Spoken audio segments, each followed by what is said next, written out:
Binatiko sa social media ang isang exclusive resort sa isla ng Balisin sa lalawigan po ng Quezon dahil sa inihahain na Yayas Meal. Ang pamunan ng resort may paglilinaw at iginit na hindi daw ito diskriminasyon.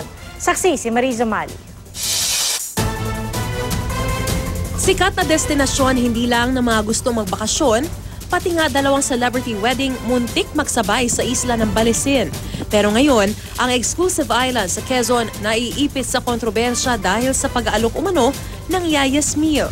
Kwento ng model at dating beauty queen na si Maggie Wilson Consunji, habang nag-aalmusal kasama ng kanyang ina, anak at yaya ng anak, nag-order daw ang yaya at gusto rin ng parehong order ng kanyang ina. Pero sabi ng waiter, di raw pwede dahil Yayas Meal iyon. Nang kausapin daw niya ang pamunuan ng resort, sinabing hindi naman daw pinipigilan ang mga yaya sa pag-order kung ano ang gusto nila. Pero meron daw talagang Yayas Meal doon.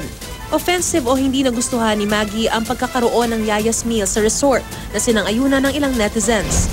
Hindi rin ito nagustuhan ng ilang nakausap kong tagapag-alaga ng mga bata na pamilya raw kung ituring ng kanilang mga amo.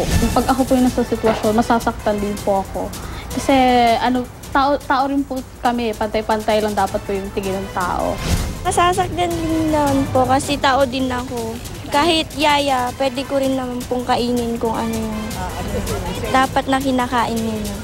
Hindi tinanggi ng Balisin Island Club na meron nga silang Yayas Meal. Paglilinaw lang ng CEO nito sa kanilang Facebook page, option lang daw ang mga Yaya Meal na maaaring piliin ng isang miyembro para sa isang yaya. Hindi raw dapat pinag-uusapan ng diskriminasyon. Gustong-gusto pa nga raw ng mga yaya ang mga inihahain sa kanila dahil inihanda rin ito ng kanilang mga chef. Ako si Mariz Umali, ang inyong saksi.